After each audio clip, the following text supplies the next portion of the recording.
If you look at a newspaper, you see stories on page 1, stories on page 2, 3, 4, 5, 6, 7. And when you see what the agenda for the world is, you can pick out these stories on these different pages and connect them together, but newspapers never do. They're all isolated in and of themselves stories. So 9/11 looks a certain way when you look at it in and of itself. When you connect the dots, it's a completely different story. If people knew the real story of 9/11, they would see the entirety of human society and where we're going in a completely and utterly different way. The time to defy the modern agenda is now.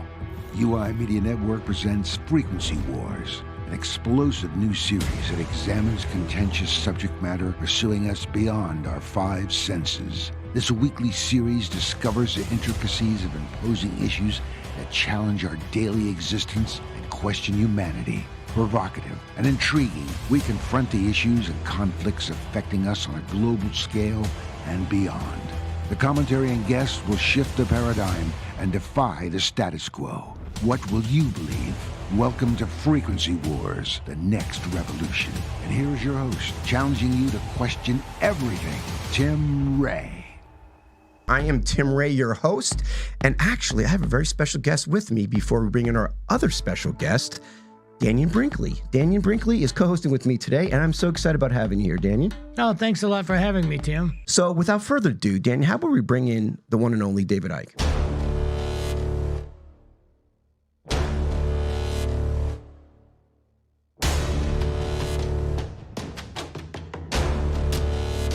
The 9/11 conspiracy. Yeah, I said conspiracy, but there is something going on that I think most of us know, but we don't want to look at. And David Icke put a book together that covers just that. What you need to know, what all of us need to know, what happened with the 9/11 experience. And it's a book called The Trigger, The Lie That Changed the World, Who Really Did It and Why. When I started out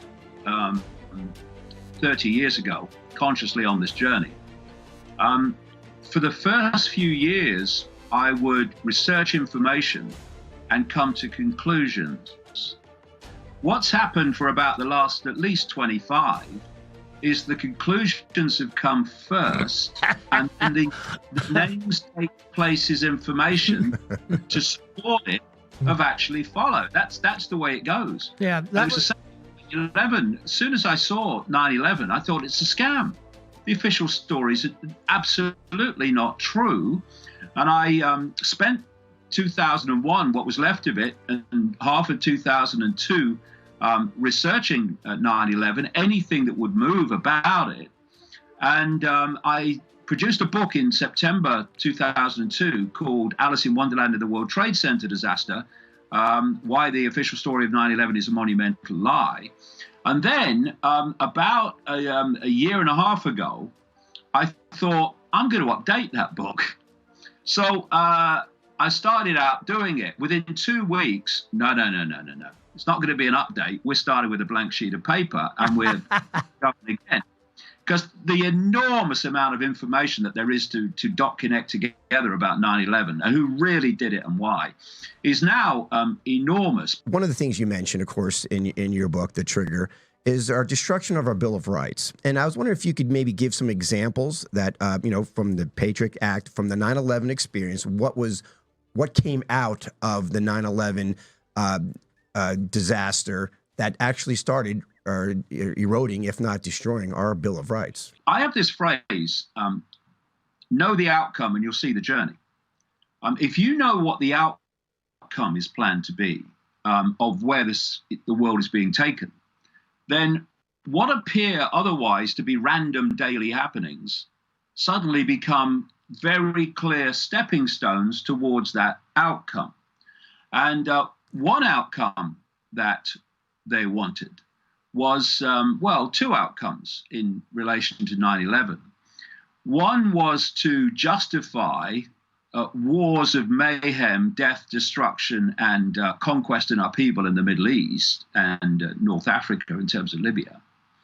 And the other one was to find an excuse to delete basic human freedoms. And this comes under that phrase I came up with a long time ago, problem, reaction, solution. You create a problem, you blame someone else for it, you get the unquestioning media to tell the public your version of that problem, even though it's not true. And at stage 2, you're looking for a reaction from the public of outrage, of fear. And one of two things comes from that. Either people are saying, do something, or if not that far, they will accept what you suggest has to be done because of the problem. So you create the problem, you get the reaction, do something, and then you offer openly the solutions to the problems you have covertly created.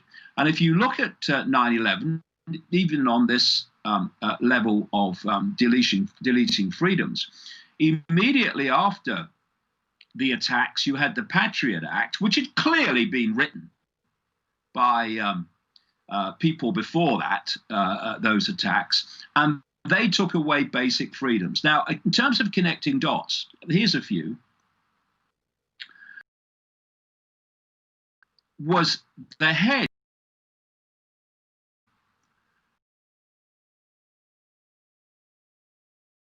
to blame people who didn't do it, so you could hide the people who really did it. And his name was Michael Chertoff. He was the head of the criminal division of the Justice Department, appointed by Boy Bush, in other words, appointed by Cheney. And he was also the man who wrote the Patriot Act. Not only that, he then became head of Homeland Security to implement the Patriot Act.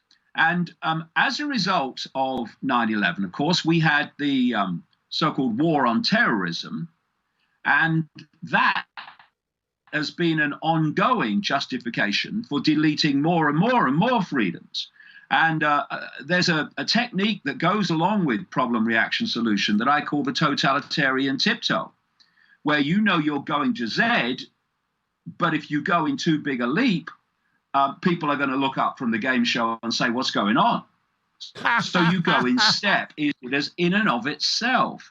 But when you know what the outcome is planned to be, which is a global Orwellian state and a merciless police military imposition and total and constant surveillance, all of which I've been writing about for 30 years, look what's happening, then you see the stepping stone totalitarian tiptoe to the outcome. So if you look at 9/11, they've been able to justify massive deletions of freedoms that existed before, and they've been able to justify the mayhem that they've caused in the Middle East. For instance, within an hour or so of the attacks, a guy called Ehud Barak, who until early 2001 had been the Prime Minister of Israel, went on the BBC and said that basically the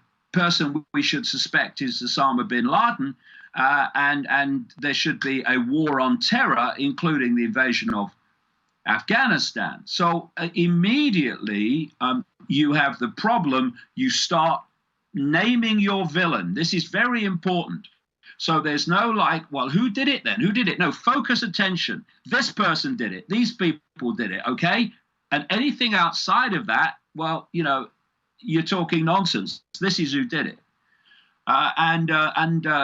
Therefore, they had the villain immediately, and they had the country, the first one they wanted to go into, Afghanistan, and it's all played out. And David, with all that being said, that was one of the reasons. There was multiple reasons why we wanted to go to Afghanistan and so on the line, which we could discuss. But in reference to the Bill of Rights, one of my biggest concerns here, and you could speak to this as well, is one of the laws was if you are considered a terrorist by our government, you have no rights. You have no Third, Fourth, Fifth Amendment rights here in the United States. You can be, someone could come into your home, arrest you indefinitely. Now, just recently, Homeland Security, in its brilliance, just updated that, where if you're considered a white nationalist, that they actually literally could do this, treat you as if you were a terrorist. So it seems like this is the beginning phases, as you talk about, how they get one foot in and then they expand it so much further type of tyranny. Yeah, it's what I call the foot in the door technique. You sell a policy and a law on the basis initially of something that people might find reasonable. Like, we've just been attacked, we've got to do this to make sure there's not another attack. And then all you do is constantly widen it. Give you a wonderful example. There is this reflex action response that if you criticize the far-right government in Israel, then you are an anti-Semite. You just hate Jewish people, which is, complete nonsense. What you're doing is you're criticizing a government. The obvious definition of anti-Semitism would be, which is a misnomer in itself, but that's another thing, would be to hate Jewish people and discriminate against Jewish people because they are Jewish. I mean, that's a perfect description of what people call anti-Semitism. Sure. But what's happening now is a new definition has been introduced, which has expanded the definition to now include criticism of Israel and criticism of Zionism, which is a political philosophy. So much so that the French government this week has announced that criticism of Zionism in France is going to be considered anti-Semitism. This is exactly the process you see over and over again. You define something and you change the law because of this, and then you expand it and expand it and expand it until it encompasses more and more people. So the simple thing is this. If you are going to control perception, you have to control information, because we get and form our perceptions from information received. Everything from a personal experience to, the television news. And if you want to control the perceptions, you must control the information. Mm-hmm. What's been happening, thanks to the early years of the internet, they plan to and are in the process of bringing an end to that. We've been able to get a lot of information out across the internet, which has transformed the perceptions of so many people, not just about world events, but about reality itself. They don't want that. And that's why now all this censorship is kicking in through Silicon Valley to censor people putting that information out. David, speaking of censorship, Dave, we got to take another quick break here. But speaking of censorship, when we get back, let's talk about how also in your book, The Trigger, how our abolishment of our free speech has led to, along with, of course, the Bill of Rights, of course, our First Amendment here in the United States, how that is on trial. All right, guys, we're talking to David Icke, the one and only David Icke, international author and freedom fighter, as well as renegade, as well with Daniel Brinkley here in the studio. Guys, much more to come. You're not going to want to miss the rest of this interview. We'll see you in a sec. Don't get lost out there. If this content resonates with you, don't forget to subscribe to our channel at uimedianetwork.org to stay updated with our uncensored shows. Also, like and follow us at UI Media Network on Facebook, Instagram, YouTube, Twitter, and almost all your favorite podcasting platforms. Most importantly, if you're being censored on social media, write to us at contact@uimedianetwork.org to get your message out. And remember, keep raising that frequency.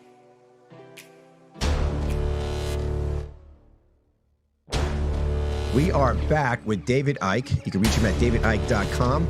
We're talking about his latest book, The Trigger. It's all about the 9/11 catalyst that's transforming the world as we speak, and not in a very good way. And I want to say thank you for sharing this information, because it is critical, especially now, especially for our audience and our viewers and listeners who never really, who may or may not heard of you, but also have to understand that it's going to be a time when they're going to be staring this in their face. We just talked about the Bill of Rights at jeopardy, the Patriot Act, how there's nothing patriotic about it whatsoever. It's about stealing our individual rights. And I wanted to mention about the freedom of speech being taken away from the 9/11 catalyst, and then we'll get into a little on the actual planes. I know Danny wants to hear about that as well. But real quick here, like right now, as you know, that back in the day of fascism around the world, the first thing they do is they start burning books, right? They start taking away your freedom of speech in that level. Deleting from your internet now. Yeah, but now it's all about the Google deletion, right? It's all about Google now limiting slowly, like the frog in the warm water, not really seeing what they're taking out, and we're missing information. What has been your research on that in part of the Patriot Act and the 9/11 disaster? Well, I'll tell you something very relevant to that. As I said earlier, researched through 2001, 2002 for the first book, Alice in Wonderland, about 9/11. And I researched this time. It's much, much harder to find information about 9/11 now than it was then. There's clear Google search engine suppression of 9/11 information. For example? And well, I mean, there's just not the information there that there was before. Like the videos?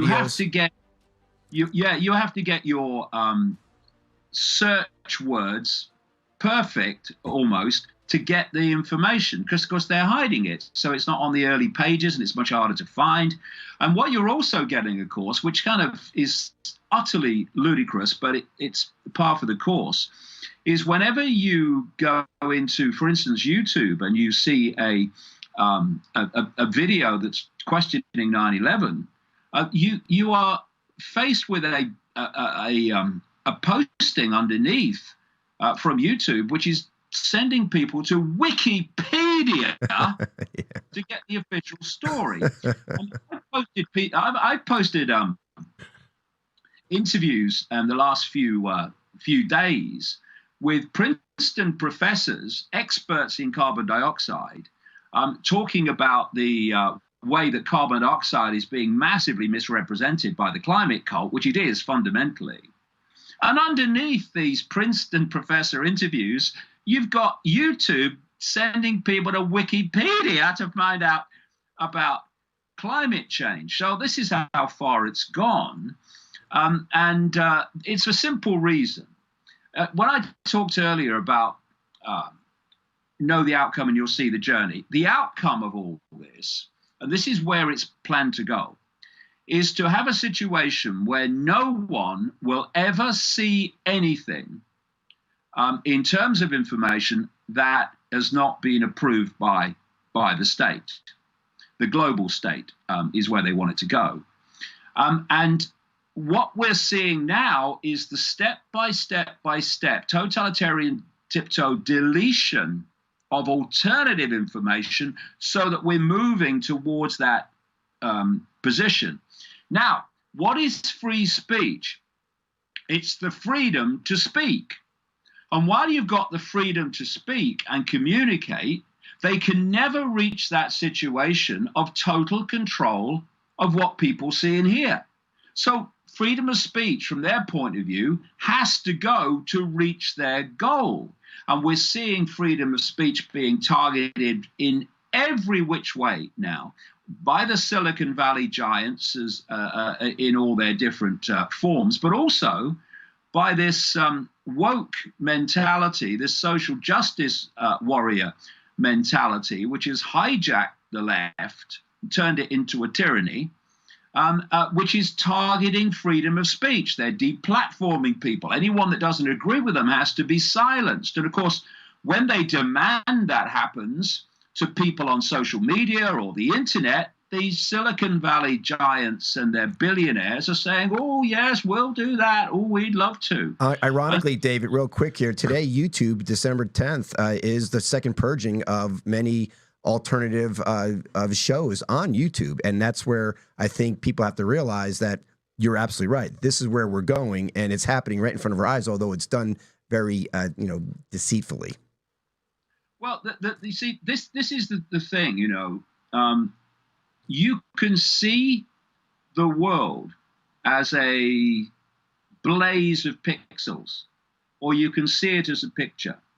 And to see the picture, you've got to connect the dots. And so when you see the Silicon Valley giant corporations as individual, then you see it in a certain way. When you realize that if you go deep enough into those corporations, they're controlled by the same force, then you can see how this coordination can take place to a long-planned end. And of course, it's simple with YouTube and Google because Google owns YouTube.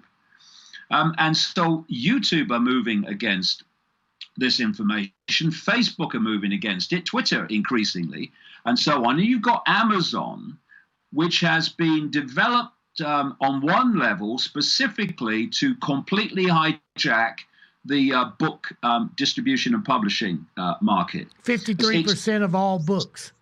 53% of all books published in America come or bought on Amazon. You're right. Yeah, it's destroyed so many small publishers and independent bookshops. And this is the idea. This is how it works. This is what's happened with Facebook. It's what's happened with Google. It's what's in the process of happening with Amazon. You have limitless funding because the cabal's funding you.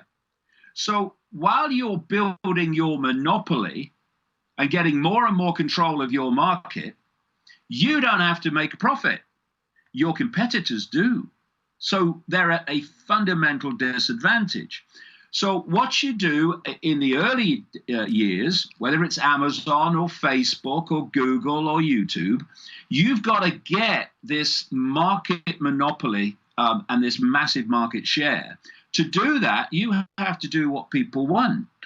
So for years, we've had the free flow of information on these platforms.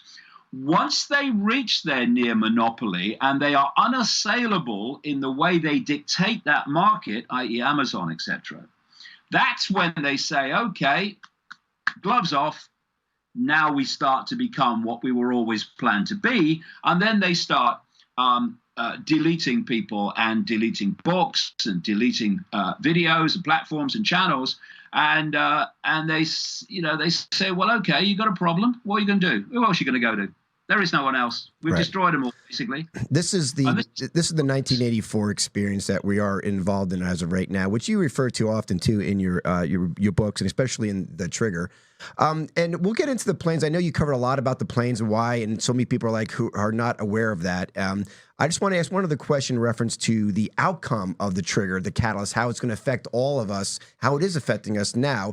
And not like you said, we got censorship now. We are losing our Bill of Rights. People come and arrest us at any given time, whatever definition they want to create next. So these pieces are in place, right? As well as now as the gun confiscation, as well as the targeting conservatives around the world. Co-opting religion. And co-opting, yes. So all of this is occurring simultaneously from this one moment in time, as you call The Trigger, the 9/11 Commission. So is that an aspect of us going in from the destabilization into already the crisis, or are we still in a destabilization waiting for the crisis? And The Trigger was just the beginning part of it. Good question.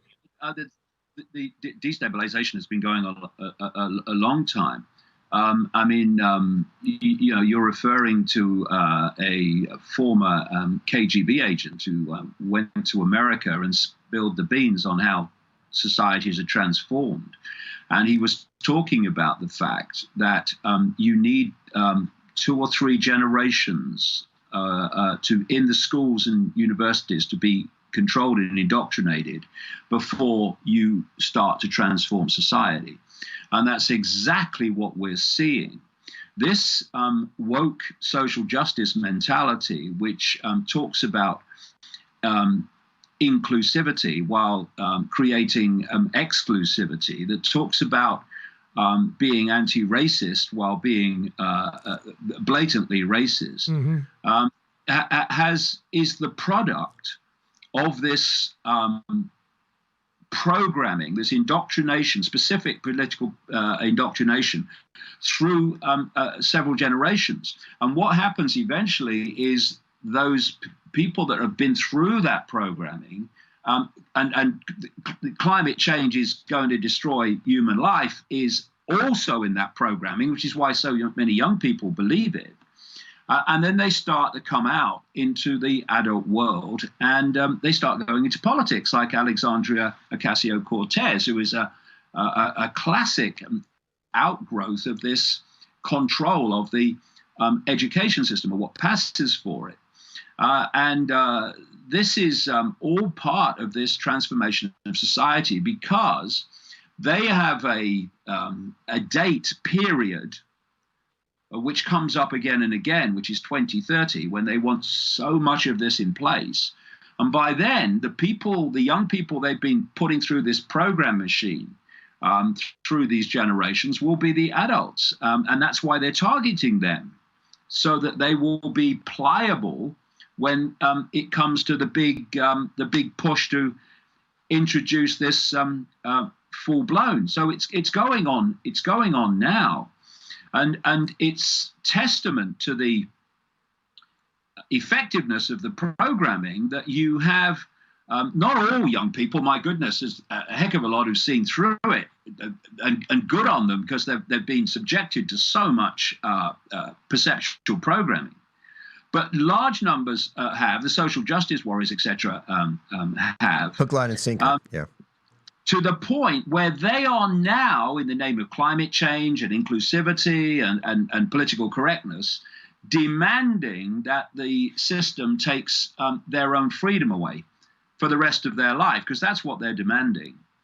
And you see now this extraordinary alliance between apparently left-wing people and billionaires.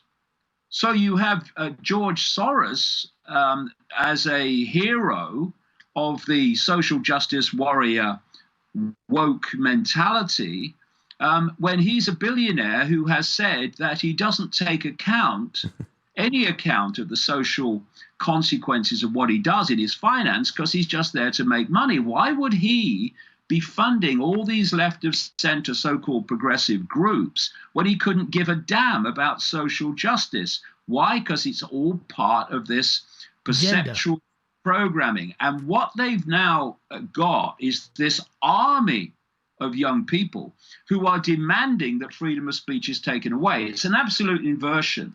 When you see pictures from Berkeley in the 60s of students on mass marches demanding freedom of speech, now they protest demanding it's taken away. This is the scale of the perceptual inversion that's taken place. And what then follows is that people in general, because this is a point I would strongly make, and you will know this is true, there is such a difference, phenomenal difference, between the shrill voices that dominate the microphones and the men and women in mainstream society, what you call in America Main Street. They do not think like the social justice warriors. They do not think like the political correct tyrants. So they don't think like the Washington bubble. But they don't get to the microphone. So the policy and the pressure on politicians to conform and to take the country in a certain direction comes from these shrill voices, not least because the same cabal that's behind this owns the mainstream media. Great. And those shrill voices are getting all the promotion and all the pushing of it. And people who don't meet a lot of other people will be thinking, well, am I the only one that thinks like I do? Everyone seems to think that this political correct nonsense is how it should be. Am I the only one? No, you're not. David, we got to take another quick break here, but since you brought up the cabal, let's talk about another aspect in your book, The Trigger. You bring up the Greater Israel Project and what's going on there, and let's equate it to the next level of when we get back from break of what is these death cults? Where do they originate from, and who is in behind that? We'll get to there too, guys. So much more to come. Fascinating information. We're talking to David Icke, the one and only David Icke. Of course, Daniel Brinkley here in studio. Much more to come. We're going to be picking up when we get back on what's going on with the Rothschilds and what's their ultimate plan here. Guys, more to come. We'll be right back. Don't go anywhere. Welcome to Awaken Atlanta. I am Tim Ray, your co-host with Shannon McVeigh. Good morning, Awaken Atlanta. We are talking all about periods today. I love that we have a show on periods. I love that you got up so early for us. Thank you. Girl, the last time I was up this early, I was going to bed. I think. Yeah. In the meantime, we have Kathy Kleiner, Ted Bundy survivor. Raised his arm over his head and slammed it down on me. Oh. You are in a building, basically a studio, a soundstage, no different than what you're in now. Chenophilia means that you have a thing for turtles. What? Yeah. Deborah Newell and Tara Newell, who are the real Dirty John victims. Deborah, you're so brave to be able to share this. Not Yes, many people would share thank that you. experience. What's the name of your book? It's called The Wrong Kind of Women, Inside Our Revolution to Dismantle the Gods of Hollywood. What does that mean? It's up to you and Shannon and your other white brothers and sisters to educate one another when you seeing these injustices happen, when you see microaggressions occurring. I think you're crazy. You can't get mad at me. I literally think you're nuts. He believes in aliens. I had an encounter with gray aliens, and all of a sudden the whole house turns lavender, purplish color. And when I turned back around, 2 gray aliens were standing right in front of my face. What? You listen to our show, especially on our good news, and you think, wow, this is the opposite of what mainstream media is saying. I know. I mean, so who do you believe? I want to do better for the black community. I think we need to do better. And also we'll be talking about the New World Order, what's going on with that, and is it effective right now that Yes. we're locked down? I love that you're Damn. shaking your head right now at Yeah. Tim, because that's what's important here is there's a difference of opinions, guys. We've created a platform for you to speak your mind and your truth. Let's all come together united, right? United we stand with different opinions. Awaken Atlanta is around the world right now. We're being watched all We're over going to the be all over Awaken the world. America. We're going to be Awaken the universe. We have big dreams, people. The #1 conscious morning show in the world, Awaken Atlanta, guys, only on the UI Media Network. So stay tuned. Until next time, guys. Thank you for being a part of it. Thank you for waking up for us. And thank you for sharing your opinions. Mwah.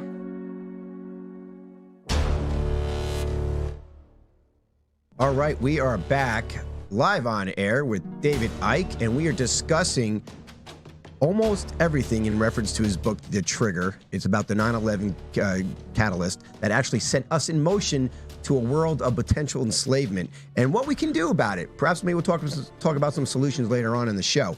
And David, what's amazing to me is that you had General Clark, you had people talking back in 1997 about what's going on in the Middle East. And of course, 9/11 was our stepping stone, was our way into Afghanistan, which opened up these seven countries that were in the process of trying to topple. The New American Century, 1997. So can you speak to that in reference to the Greater Israel Project, and what's the real purpose behind 9/11 over in the Middle East?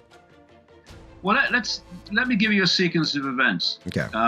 which will take us through all this to present time. If this global manipulation has been going on, this web of manipulation, connected web, has been going on for a long, long time. But you can pick up one strand of it, which has become a very central strand now. In the 17th century, with a guy called Sabbatianism. He claimed to be a Jewish messiah, and he got this enormous, for its time, following, according to Jewish sources, about 1 million people. And he called himself the Jewish Messiah, but he wasn't a follower of Judaism. He wasn't really Jewish in the way that we perceive Jewish. And he created a cult, a death cult, a satanic cult known as Sabbatianism. And what Sabbatianism did was invert everything. So if in Judaism you had a fast day, in Sabbatianism it would be a feast day. If this said don't abuse children, then in Sabbatianism you abuse children. It was a complete inversion. And he was operating in the Ottoman Empire, the Islamic Ottoman Empire. And the Sultan said to him, you either convert to Islam or, we'll sort you out. And so he converted, and a lot of his followers converted. And these became known as Donme, which means to turn.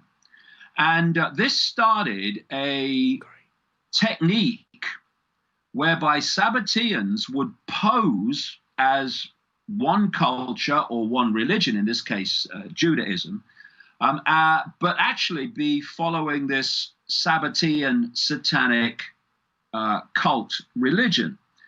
And so these Donme operated as followers of Islam within the Ottoman Empire, but they were Sabbatian cultists. You follow this line of Donme through history, and it's a long story, but I do tell it in the trigger. And you end up realizing that a modern expression of this Donme is the Saudi Arabian royal family. You also find that a guy called Wahhab, from which the extreme form of Saudi-sponsored Islam, ISIS, etc., comes from, Wahhabism, as it's called, was also a Sabbatian. And the British Empire brought Wahhab together with the House of Saud. In fact, his daughter married into the House of Saud. And so you have this fusion at that time, and still now, between the Saudi royal family, fake Islamic royalty, and the Wahhabism extreme head-chopping version of Islam. Another strand of this Sabbatianism came through and manifested as people like the House of Rothschild. They're not Jewish, they are Sabbatians who pose as Jewish while following this satanic religion.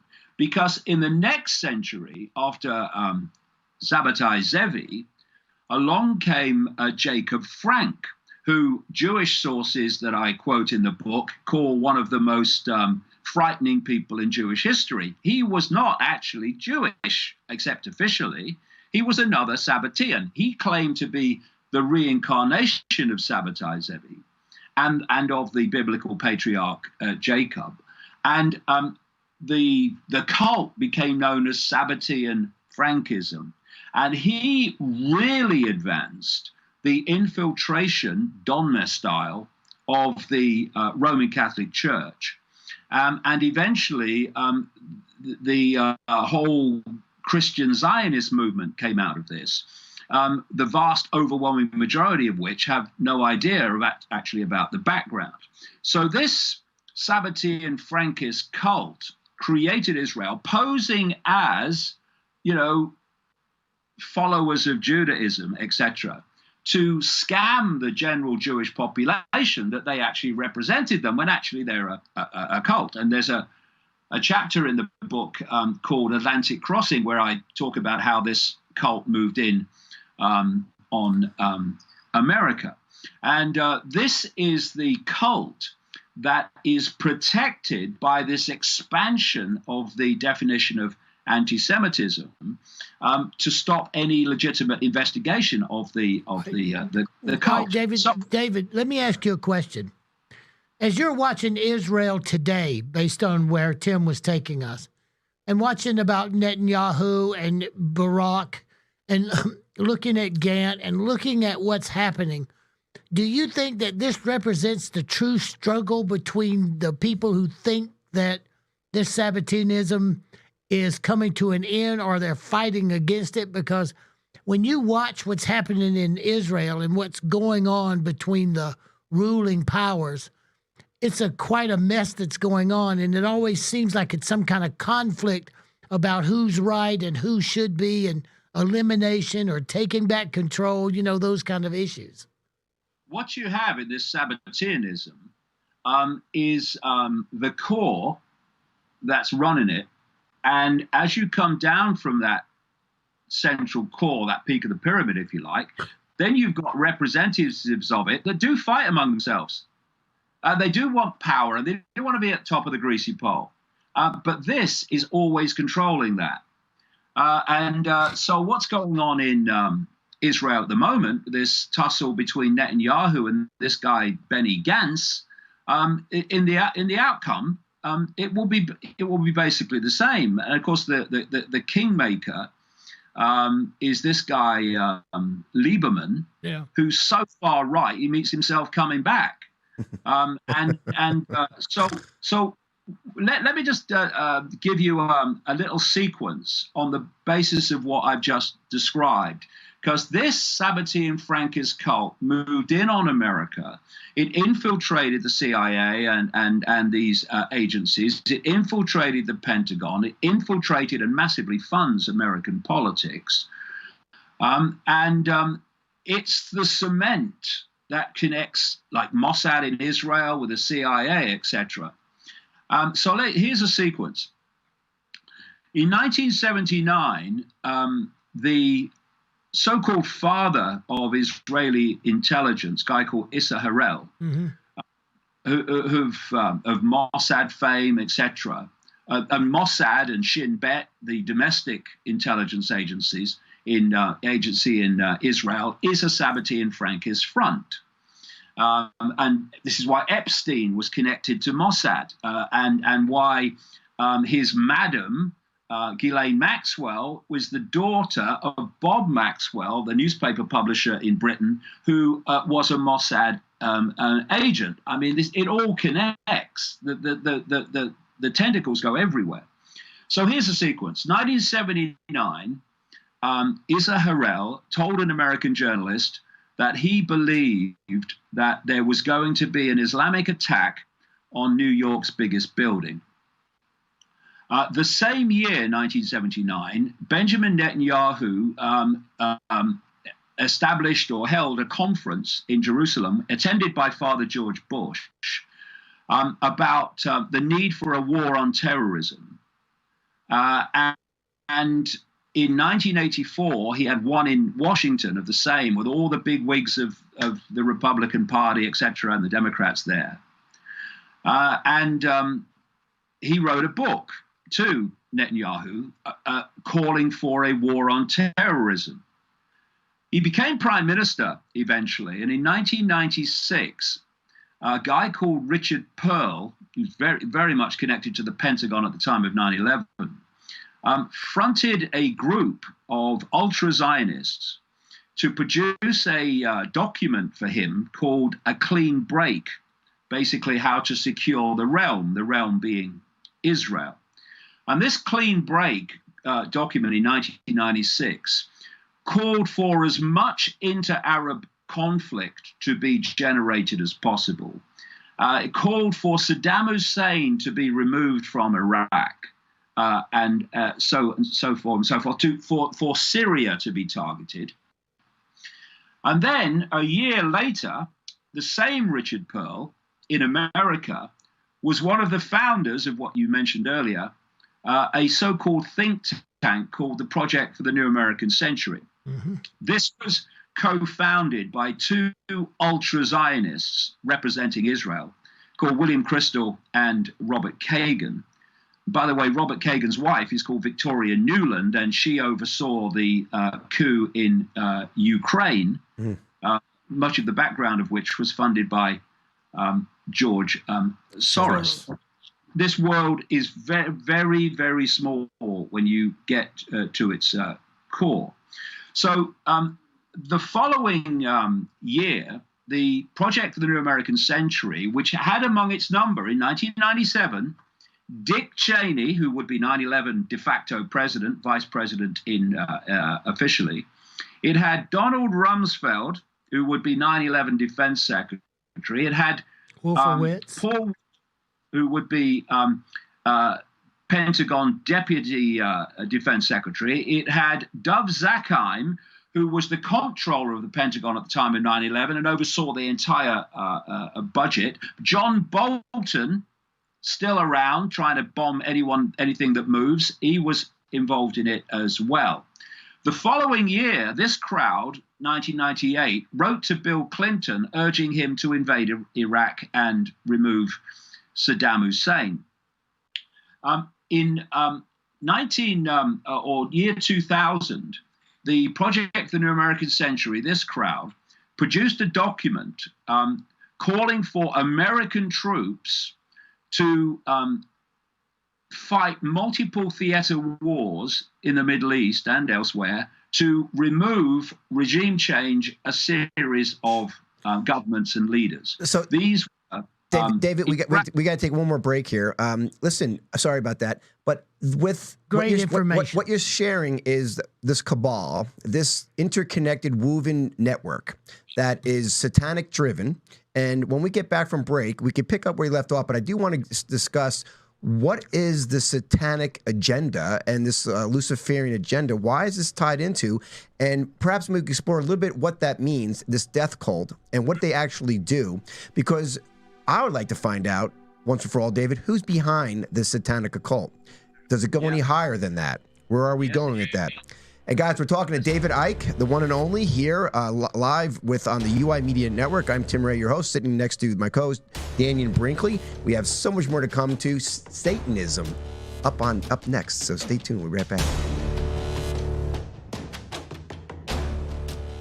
It seems like they're hiding in pure daylight, but probably producers and directors that you looked up to growing up who are part of this bloodletting and part of this satanic pedophilia. How do they get away with this if it's in pure daylight here?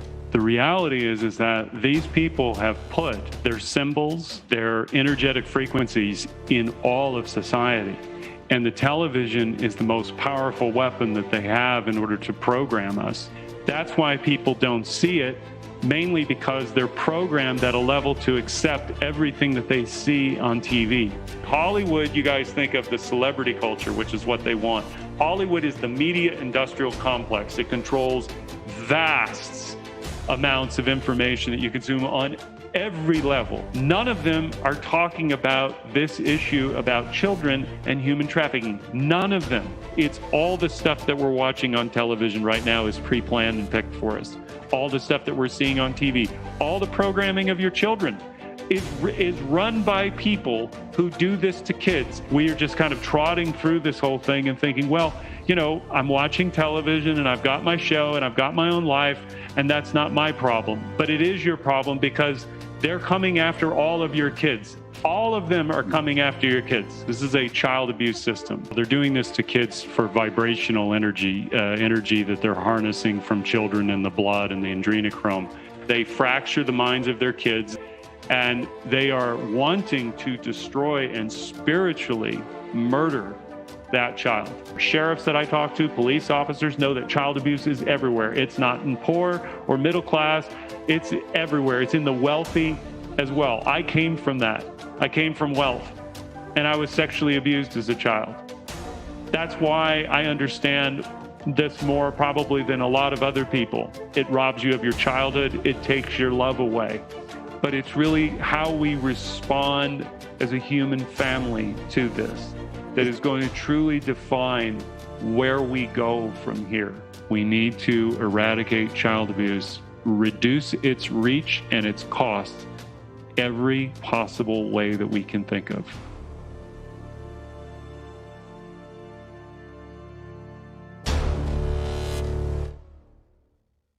All right, we are back with David Icke at davidicke.com. Check him out. This information is only being seen on the UI Media Network.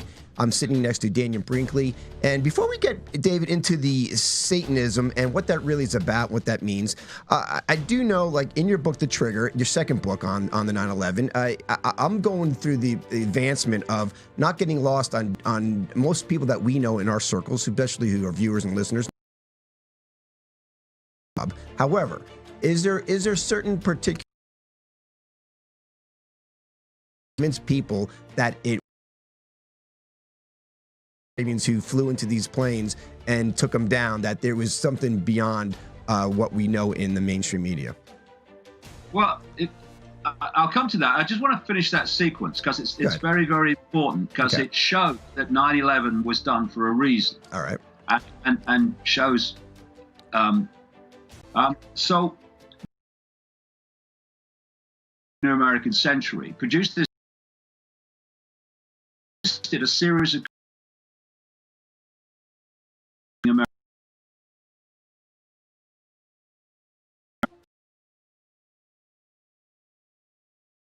still now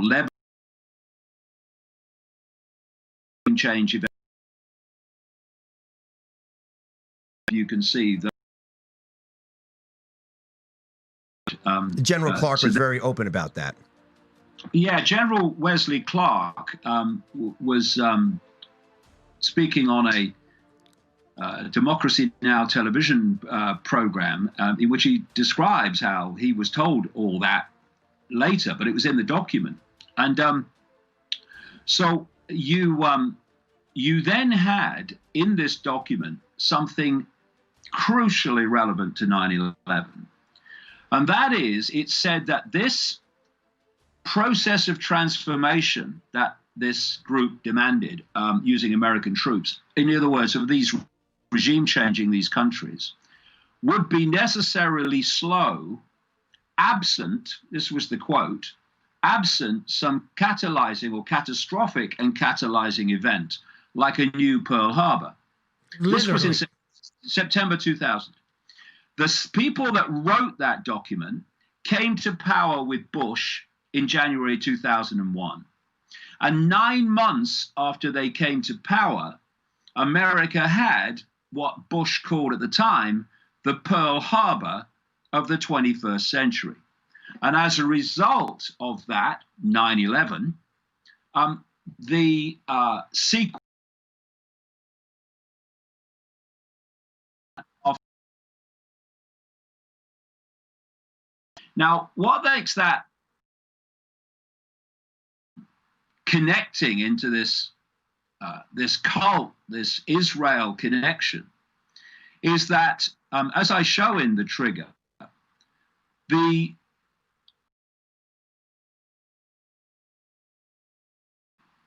before, during, and after 9/11 involved is fantastic. The ratio is unbelievable.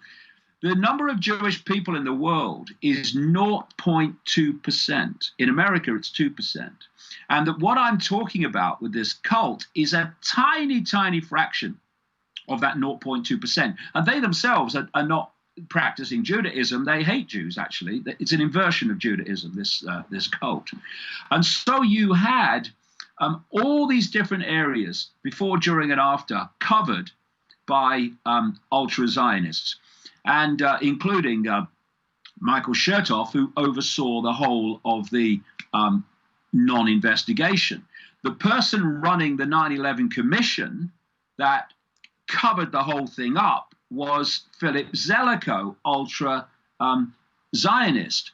And how many people know that in 2001, 200 Israelis were arrested in America for running a spying ring, 140 before 9/11, 60 afterwards. And they were eventually let go by Michael Chertoff. Or that there were 5 Israelis found or seen. They were later arrested. At the time the first tower, the North Tower, was burning, filming it, high-fiving and cheering, and they became known as a result as the Dancing Israelis. They were arrested by the authorities and the FBI, and they were connected to a company called Urban Moving Systems that was headed by a guy who ran that show called Suter, and he was he was questioned, shall we say, by the FBI, who said to this Dominic Suter that we're going to come back and question you again. Well, they didn't, because he was on a plane to Israel, and away he went. And these 5 Israelis who were cheering, and when you read the book, you see they clearly had prior knowledge of the tower being hit, the towers being hit. They were held for 71 days by the FBI, and then they were let go by Michael Chertoff. And so it goes on, one after the other after the other. What about the art group, David? What about the group of artists and their connection? Well, in this this spy ring of 200, lots of them were posing as artists. That's it. And by the way, according to official documents, the center of the spy ring was a place called Hollywood in Florida, where 15 of the 19 alleged hijackers, including Mohammed Attar, spent time at the same time the ring was operating. When people read the book, they will be stunned at the explosion of connections. Then, of course, you look at the fact that a computer company called PNAC had control of the computer screens and the computer systems across the Pentagon, across the White House, across the government in general, across the Federal Aviation Administration, across NORAD, the military response system to hijacks that never responded on 9/11 in any way that affected events. And when you realize at the same time that that computer system was controlled on 9/11 by that company, which was run by an ultra-Zionist, you also realize that very same day that a stream of war games, war exercises, scenarios, unprecedented in number, were happening in the skies, the 9/11 skies of America. Distraction. Same day. The same day. Yeah. And one of the scenarios was for a plane to crash into a building, the reconnaissance center in Washington. And the man who decided that this unprecedented number of war games would be carried out in the skies over the same skies as the 9/11 hijackings was Ralph Eberhart, the head of NORAD, the organization that should be responding to hijackings of the 9/11 variety. And that same Ralph Eberhart, 12 hours before the attacks, put the protection level of Pentagon computer systems and military computer systems onto its lowest level.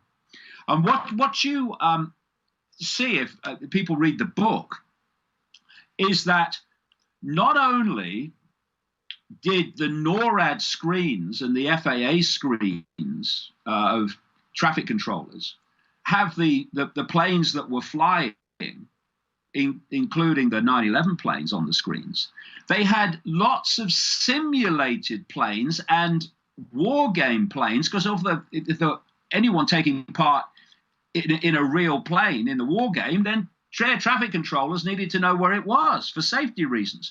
But there were lots of simulated planes as part of this war game too. They're known as SIM. And they were on the screens live, is what's called SIM over live. And I quote one of the NORAD response people at a place called Rome in New York State, where they were orchestrating the response from. He shouts at one point, "Get rid of the goddamn SIM," because it was completely destroying their ability to follow events. And their conversations about realizing, not knowing which one was the SIM and which one was the hijacking aircraft. There was so much of that. And what you therefore had was external. I explain all this in detail. External control of the computer systems and the air traffic screens, and the ability, because you had real-time backdoor control, to put planes on those screens that didn't exist, and to remove planes like 9/11 planes, the 4 that did exist. Because it's my contention that the planes that hit the buildings, actually didn't hit the building in the Pentagon's case, were not the planes that left the airport. And it's very clear when you see the evidence that that was the case. Or the plane that did not collapse, that did not crash in in Pennsylvania. There was no plane in Pennsylvania. I go into that in the book. The amount of debris where that plane was supposed to come down, Flight 93, was ridiculous. There was no plane there. Obviously, the whole story was fake. But this is what you're looking at: a lie so big that people cannot grasp that anyone could pull off such a scam and tell such a lie. We have, of course, a precedence for this. Durable. Which people say, oh yeah, that's far-fetched. Well, how far-fetched was it? We're talking about 2001. How about Operation Northwoods? That was planned, this is in the official documents from the official archive, that was planned in 1962 during the Kennedy administration, not by Kennedy, but by the Joint Chiefs of Staff at the Pentagon, headed by the chairman, a guy called Lemnitzer. Now, what came to light with these Northwood documents was a plan whereby, wait for this, the military would orchestrate apparent terrorist attacks by Castro's Cuba in American cities. New York, Miami, etc. were named. They would attack American shipping and claim it was an attack from Cuba. And here's one part of the Operation Northwoods document. They planned to have a plane that was on a scheduled route from an East Coast airport down south that took it across Cuban airspace at a very high altitude. The plan described how another plane, a drone, flown from the ground, which is what I say the planes that hit the Twin Towers were. It would be painted in exactly the same livery as the plane leaving the airport on a scheduled flight. And it says in the document, on that scheduled plane would be, quote, carefully selected passengers. The plane would then go on its route. And this is all described in the document, in the official record. And this drone would take off from Eglin Air Force Base in Florida and would get so close to the scheduled plane that it would appear as one blip. The scheduled plane would then land at Eglin, and the drone would be flown across Cuba and exploded by radio signal. And they even say in the document, we won't say it's happened, we'll let the international aviation authorities tell us it's happened because that will give us more credibility. And they were going to blame the attack on Cuba to justify an invasion of Cuba. And apparently Kennedy sacked Lemnitzer when he found out, but he actually went on to become a big wig at NATO. David, we got to take another break here. When we get back, let's continue this. And also, I'd like to, since this is, I want to advance this to another level. We only got a half hour left with you. I want to advance this to where this 9/11 setup, as you know, it's been set up, and many people have spoke about it, including yourself, probably the leader of this. But this cabal, this satanic cabal that's organizing not only 9/11s, but probably every war I've ever experienced, from Pearl Harbor to around the world. I mean, it's just problem, reaction, solution over and over again, just some more advanced than others. World War I also. At all the wars, yeah. And so let's advance it to this cabal. What's motivating them, and what's behind them, once and for all. And let's find out exactly what, we probably won't have time to talk about solutions in the next half hour, but perhaps another time. But let's talk about what's going on with the satanic occult. Yes. Yeah, it's also important to get in what the end game is, which is what people can watch out for too, David. And the end game being our crisis that's coming. That's what the game they're trying to set up. Right. Guys, we're talking to David Icke. We're going to get into the end game next. Come on. Once and for all, we're going to find out what's really behind the occult. The occult, the satanic occult, what's been running the world for a long time now. More to come. We'll see you in a minute. What can we start doing now as Americans? What feet on the ground can we do now to stop this one world currency, this one world movement? Because they're playing us like a fiddle right now. In a war like we are in, and this is a real war, maybe the most complete war that mankind has ever been in, I've always believed, and I still do, that revolution in the streets is not going to do it. And people don't realize the power of the weapons that are in the hands of our enemies right now. We lost our freedoms because we weren't diligent. We didn't watch. We didn't care. We let it go. We were too busy with our pleasures and our entertainments and so forth. It's easy to say, well, so we got to retake our system the same way we lost it.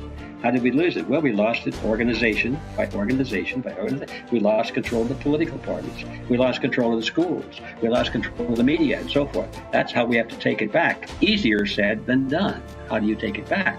The sleeping masses are going to sweep us into slavery. It doesn't make any difference what we do and what we think and how smart we are and how many copies of the Constitution we hold up. The sleeping masses are going for it. See them on the street, driving down the street with masks on. They're asleep, poor folks. They don't know. They're good people, but they're asleep.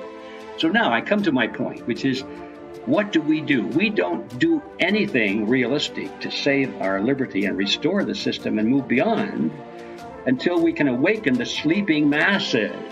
Our total focus right now, before noon, is to do everything we can to get this message out to as many people as we can, not just to the choir. We got to get it to those people that think we're crazy.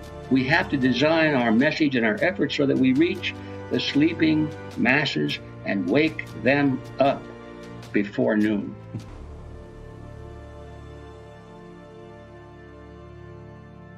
If this content resonates with you, don't forget to subscribe to our channel at uimedianetwork.org to stay updated with our uncensored shows. Also, like and follow us at UI Media Network on Facebook, Instagram, YouTube, Twitter, and almost all your favorite podcasting platforms. Most importantly, if you're being censored on social media, write to us at contact@uimedianetwork.org to get your message out. And remember, keep raising that frequency.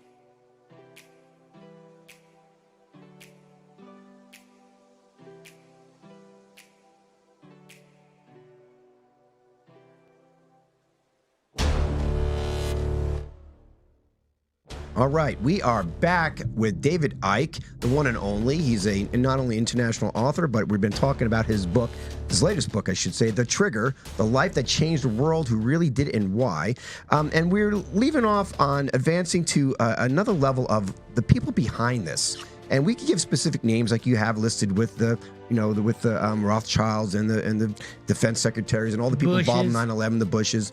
However, there's a common theme amongst all these people, isn't it? And that common theme is a satanic agenda. Can you describe a little bit about that and some of the details of how really this is not for the innocent and the young here. This is something that's beyond almost belief. Unbelievable. Yeah, walk a little on the wild side for us now, David.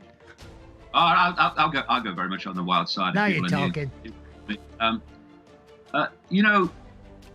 When I started investigating this 30 years ago, it was very clear that the coordination over such a long period of time meant there had to be another level of this that was beyond the human reality. And in my research, I've covered so many different subjects because you have to uncover this stuff. And the prime to that is the nature of reality itself. If people don't realize what reality is and think that the solid reality we appear to be interacting with is how things really are, and they'll never get what's going on, because very quickly, this cult knows what reality is and how it works. And it manipulates using that knowledge while keeping from the population the knowledge of how reality works. So much of what they're doing would be impossible if this world was solid and what it appears to be. So they keep from us that how reality works so that people just wave away when people like me saying this is how they're doing it. So when people look through their eyes, they think that they're seeing everything there is to see in the space they're looking at. They're not. They're seeing a tiny fraction of it. According to mainstream science, the electromagnetic spectrum is 0.005% of what exists in the universe. And visible light, which is the only part of the electromagnetic spectrum, and it's tiny, that we can actually see, is a smear, a fraction of the 0.005%. So while people are looking out their eyes and thinking they're seeing everything, they're seeing a tiny band of frequency. Think radio station, think television station. And all the others sharing the same space, all the other realities, we can't see because we're not tuned to them, literally. So when people talk about this world, and I talk about this world being manipulated from other dimensions of reality, and people say to you, well, why can't we see them? Well, we can't see them for the same reason that if you tune your radio to radio A, you're not going to hear, and if it's a television, see channel radio B, because you're not tuned to it. So we're only seeing a narrow band of frequency. And this cult is the, almost said human, actually it's hybrid. It's the representative of a force that operates and is not human outside this band of frequency that we call the world. And it's its representative in human society. So these secret societies and networks are advancing the manipulation of human society in a particular direction on behalf of, as gophers and agents of, this unseen force. And therefore, this is the biggest secret of the secret societies, the inner core, not your Freemasons going down the lodge, the inner core. It's, why do people think secret societies are broken up into compartments called degrees? It's to keep most of the secret society members ignorant of this big truth, that what they're really representing is this unseen force. Now, the real inner core, they are involved in practicing Satanism, including human sacrifice, etc. Literally. And if you go, and I chart this in my books, you can pick up these interbreeding bloodlines that actually are the core of this cult. It's where royalty comes from. And you could chart them through history. They were the people that set up Rome, for instance, and the Roman Empire and what have you, and Babylon. And you see that they were openly sacrificing people. When humanity woke up and matured to the point where it wasn't having that anymore, they went underground. But they're still doing it. They're just doing it in secret. So why are they? What satanic ritual is this? Why are they doing it? Because we are in a band of frequency. This force is in another frequency. And by the way, just look around the world, look around the religions, and you see this force constantly named under different names. Christians call it demons. Islamic people call it jinn. The Gnostic belief system from best part of 2,000 years ago and closer, they call them archons. I've met a Zulu shaman, and in Zulu lore, this same force is called Chitahuri. They're just different names for the same force, and it's told throughout the ancient world, this manipulation of human society by a non-human force. So they're operating in a frequency that's different to this one. What the rituals do with their chants and their colors and their sacrifices, well, I'll come to that in a sec. And their various methodology is they're creating an energetic frequency connection with this other level. And when they are doing rituals to the gods, these gods are this force. And I talk to people around the world, not least in America, who have witnessed these rituals. And they describe how in the most powerful of them, these non-human entities slip through into the ritual because the if you like, the gateway frequency channel has become so powerful that they can change frequency. They can't stay here for long, but they can manifest into this plane and hold this this level of consciousness through this incantations and rituals. That makes so much sense about ritual traditions inherent in all religions. Now, there's another thing, which is, you know, when the Morpheus character held up the battery in the Matrix and said the machines have turned humans into one of these. Well, that was a profound truth, because this force feeds off human energy. It's its sustenance. And because it's in a low frequency state, it can only absorb energy in a low frequency state.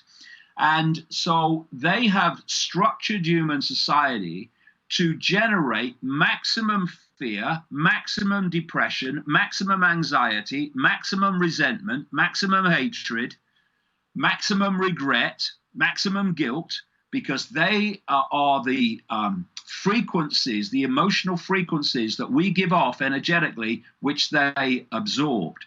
And the energy that this force wants more than anything else is the energy of prepubescent children. This takes us back to the stories of the ancients sacrificing young virgins to the gods. Young virgins is simply code for children. See how much sense this makes, though, Tim?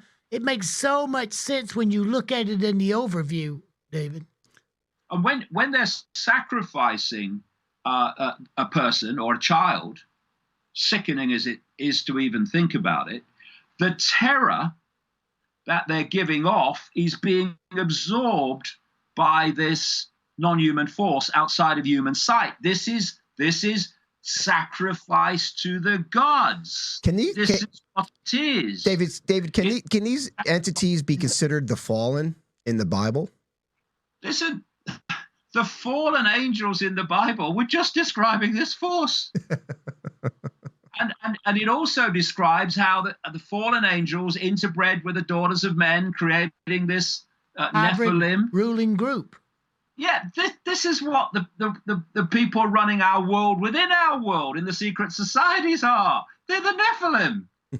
And you look around the world at other cultures, and they'll describe the same situation using different names. They worship these gods, and they're talking about these gods. No, they're talking about the same force. They're just calling it different names.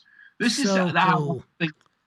So these are the power brokers, David, behind the Elon Rusks, behind the Musk, behind the Rothschilds, behind these folks, these entities. Now, when you're talking on this level, you got to bring in, I guess, possession, or at least at this point, attachment. At this point, we got to bring in the ET agenda or the alien agenda or beyond our veil agenda here. That's pretty much the same thing. Right. Because I don't call them extraterrestrials, I call them interdimensionals. But right. but coming to all that will lead me on to something else, which is basically the end game. So if you're talking about possession, there's so much background as well. Yeah. Sure. My book's a bit long. We think we have a physical body. It's not. It's holographic. It's actually a projection. It sounds crazy, but it can be so simply explained as I do in the books. The base form of the body is waveform information. Think Wi-Fi. Think of a Wi-Fi field of information. What you do with the computer is you lock it into Wi-Fi, which is information in a radiation field, and it decodes it into a totally different form on the screen to what it actually is in its base form. It's the same with this reality. So we are decoding waveform information into holographic information, which is what we experience as the apparently solid world. Now, in our base form, we are energy. We are an information field. And these entities who take possession of the human body, which has, of course, been talked about again all over ancient world and in the religions, they are also an information field. And what happens, and just think, here's a thing. Basically what happens, it's known in science as wave entanglement. If you drop two pebbles in a pond and the waves go out, where they collide and entangle, that's called wave entanglement. So we have got a waveform information field, and the possessing entity's got a waveform information field. And the idea is that there's an entanglement between the two. Now, the more that possessing information field infuses itself in the human field, the more that information starts to manifest as the outward appearance of the human field. And this is what is happening in the exorcist type possession. And I've seen it more than once, where the features of a person who's being possessed start to change, and they start to take on the appearance of that which is possessing them. And it's because the possessing form information has infused itself so much into the human field that it starts to affect the way it looks. So this is what possession's all about. But I want to come to an end game. It's very important, probably the most important thing of all in terms of where we're going very shortly if we don't wake up. One of the things that I've really highlighted and focused upon is the artificial intelligence agenda. And you've got the Silicon Valley crazies like Ray Kurzweil, the Google executive, who, and he's not alone, who was saying that by 2030, they'll start to connect artificial intelligence to the human brain and connect the human brain to, quote, the cloud. Why would they tell us this when it's a massive endgame part of their agenda? Well, for two reasons. One, we have to know about it if they're going to do it. And two, they want to sell it in a positive way. So what Kurzweil is saying is that around 2030, people will start to have a connection to the brain by artificial intelligence. And these are his words. And then artificial intelligence will do more and more of human thinking until human thinking as we currently know it is negligible, disappears. What is that? It's an assimilation of human consciousness into an alien force. Now, I ask this question, okay, so what is artificial intelligence?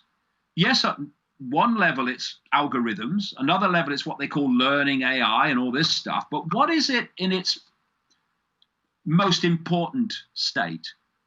I say, after years of research, that level of artificial intelligence is actually this non-human force.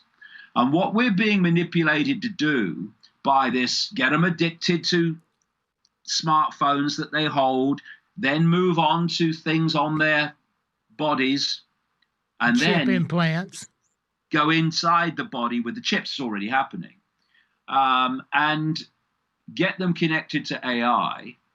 And then instead of having to manipulate human perception for mass control by controlling information, that won't be necessary anymore then, because human perception will come direct from AI. It will be AI perception. And 5G is opening that gateway right now. Exactly. And I say that this artificial intelligence, at the level I'm talking about, what they're planning to connect with the human brain, is this force which will assimilate consciousness, human consciousness, into itself. And so you've got Elon Musk, who comes out and says artificial intelligence could be the end of humanity. Yeah, true, as we know it. And then he starts a company called Neuralink to connect the human brain to the computers. And if you're going to create this Kurzweil cloud to which all minds are connected in the way I'm describing, then this cloud has to cover every inch of the planet so no one can escape. The only way you're going to do that is by projecting the cloud from space. And tens of thousands of satellites are planned, going up now, to beam this stuff at every inch of the planet. And the company that is putting most of them up there is SpaceX, owned by Elon Musk. The man is a complete fraud and a frontman for this cabal. David, let me paraphrase what you're saying so I can fully understand this end game, because this is just fascinating information. Unbelievable is what it is, and it's to be true. So here it is. We have this hybrid of humans now going forward. We're going to be chipped. We're going to have the simulation. They're going to basically create a matrix within our bodies to have this place where we'll be. Is that going to allow us at that point to open up our body vessels for possession, like a manufactured possession for these fallen or for these beyond the veil demons, entities, jinn, whatever, to come in to fully possess our bodies so they could have access to this three-dimensional world again? Well, what does the brain do? It takes information and it processes it into perception. And you can get information from the world around you, and the brain will process that into a perception. Or you can expand your awareness and you can access expanded states of consciousness, and the brain will then process that. Or you can connect the brain to artificial intelligence and it will process that. And if it's processing that, then we're all possessed, because the mind of every human would be possessed by artificial intelligence. Hence the demons from the other entities or whatever they may be. Possessing our minds would give them access to this dimension for a start. Exactly. This reality for a start. And there's a lot to say about what this reality is. We'll have to do it on another time. No, absolutely. When people talk about do we live in a simulation, I've been saying this day one. Yeah, I've been saying this since the turn of the millennium, nearly 20 years ago, that we live in a simulation. And now suddenly all these scientists coming out and saying, "Hey, it looks like we live in a simulation." You know why it looks like? Because we do. So the end game is this assimilation or a possession for these entities, energies, to basically take over human bodies so they could exist in this three-dimensional world for whatever reasons. So this is truly the end game. This is where everyone's working so fast in AI to move forward so humans can be basically completely possessed in this three-dimensional world and lose our sense of humanity, I would assume. Is that the end game? We wouldn't be humans anymore. We'd be computer terminals on a non-human internet. In fact, if you read my books, some of my books in detail, the internet has been created by this force. Which book, David? Well, the one before the trigger is called Everything You Need to Know But Have Never Been Told. All this stuff is in there in detail. The evidence to support it is massive. Yeah. Got it. Well, Dave, we only got a couple minutes left here, and I just want to say this is such fascinating information, and information that needs to be given to everyone to understand this end game, because everyone's individual lives of who they are today is at risk. And this is going to have to be control of their spiritual identity as they operate in this framework.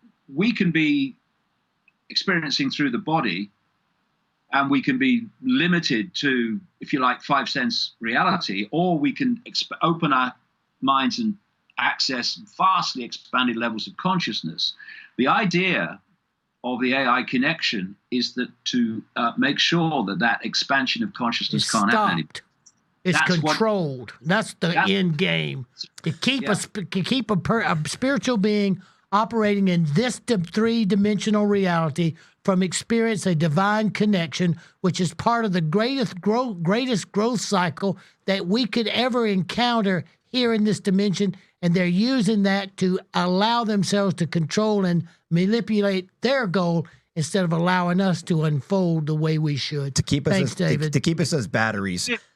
The thing is, when you expand your awareness to beyond the boundaries of this matrix, suddenly you see it. You can see it. Been there. But when you're stuck in the matrix, when you're in the matrix and of the matrix, you can't see it. But this is why they want to suppress all the sense in the world. Yeah. That's why they want to do it. But gotta say this before we finish. This doesn't have to happen. If we take our power back and start self-identifying as the true self, as opposed to the label self, the experiencing self, that's not us. David, thank you so much for spending these couple hours with us. Again, thank you guys. Thanks for listening and watching with David Icke on what you can do to help save humanity. Thank you for watching Frequency Wars, brought to you by the UI Media Network at uimedianetwork.org, the home of innovative, uncensored, conscious media. Check us out on Facebook, Twitter, Instagram, and YouTube at UI Media Network. And be sure to sign up free at uimedianetwork.org to watch all of our uncensored content. See you next time on Frequency Wars, the next revolution. The UI Media Network and its associates take no responsibility for the opinions and statements made by the talk show hosts or their guests.